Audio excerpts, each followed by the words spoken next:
Good, happy Sunday evening, October 17, 2021. I'm Riley King, and welcome to this Sunday evening edition of the Riley King Newscast, right here on the Riley King Network. We have a lot of news to get to this Sunday evening, so let's get started right now. First up, search for missing 5-year-old Merrimack boy last seen 6 months ago continues. Let's take a listen to that video from WMUR News 9. Are you looking for a rewarding career with purpose? Join our dynamic team that's dedicated to making a difference. Bring your talent to Riverbend Community Mental Health. Specialized behavioral health by providers who truly care.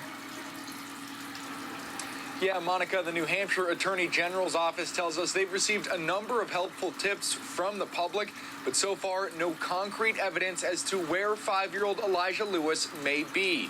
Now, state police dive crews were in the water in Natticook Lake this afternoon searching. For the last 3 days, they've been focused on gathering evidence from a house on Sunset Drive, the last known residence of Elijah Lewis, and they've been searching the lake behind that property for any signs of Elijah. So far, nothing has turned up. On Thursday, authorities were first alerted that Elijah hadn't been seen in nearly 6 months. State police are also looking for Elijah's mother, 35-year-old Danielle Dauphiné, and another man, 30-year-old Joseph Staff, who were last seen driving a red Toyota Tundra with license plates JOJO D78. The last time that he was seen was here in Merrimack. So it's not that he was seen at a different location. That's one of the other reasons why we are really hoping to be able to locate these other 2 individuals to speak with them. Obviously, we have been trying to tell people about what they look like, who they are. It's crucial for us to be able to sit down and have a conversation with them about what's going on and where is Elijah. And again, authorities are asking anyone who may have any information as to where Elijah is to contact the Merrimack Police Department or New Hampshire State Police. Live in Merrimack tonight, Scott Cook, WMUR News 9. Okay, and there you go on that video and that report.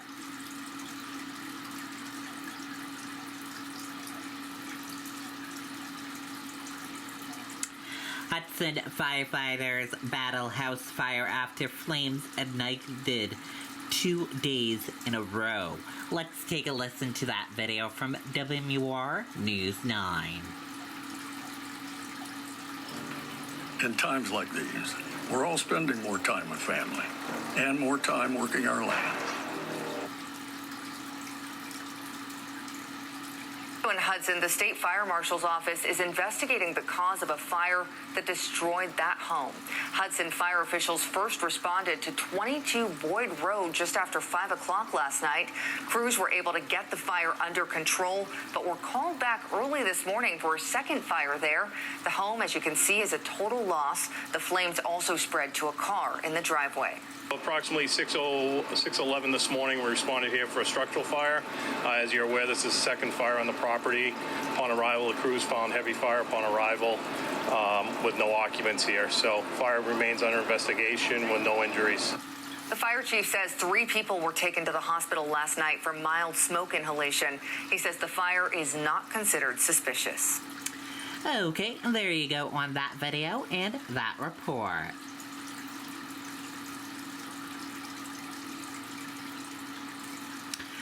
Former President Bill Clinton released from California hospital.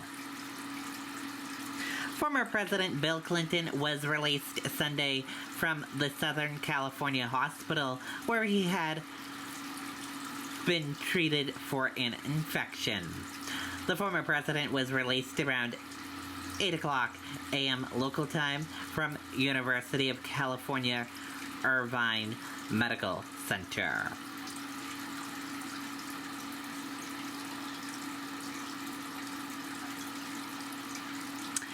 Derry residents evacuated after alleged drunk driver crashes into gas main.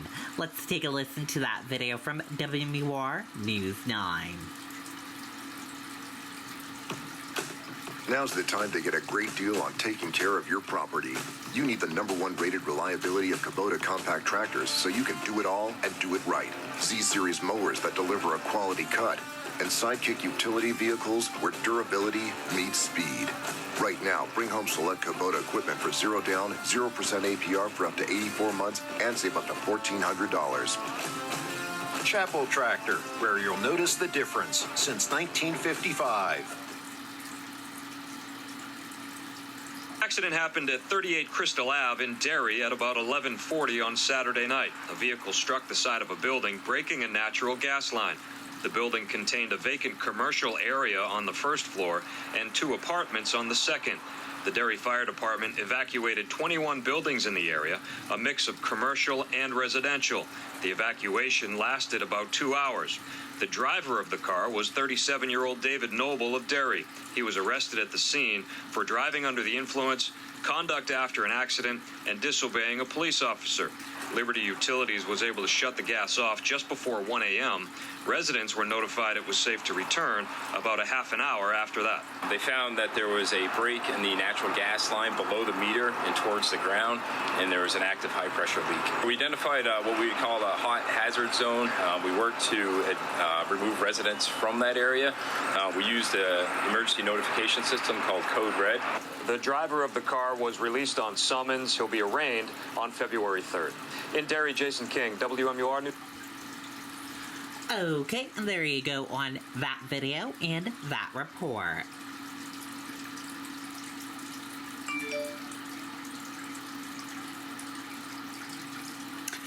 One dead after motorcycle crash in Unity. Let's take a listen to that video from WMUR News 9.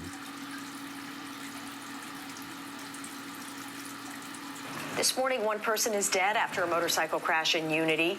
State police say this happened just before 5 last night on 2nd New Hampshire Turnpike.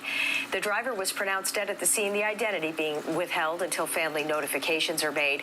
No other vehicle or person were involved. Investigators say speed appears to be a factor.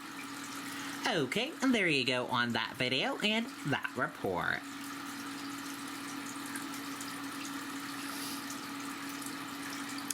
Buttigieg, U.S. supply chain issues will certainly continue into 2022, he says.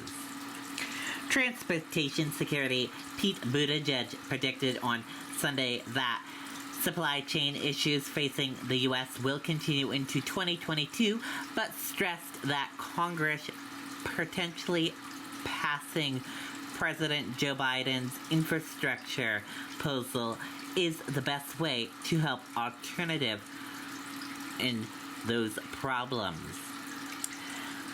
And that does it for this evening edition of the Riley King Newscast right here on the Riley King Network. I hope you all have a great rest of your evening, and I'll see you back here tomorrow for another newscast. Thank you for tuning in and watching.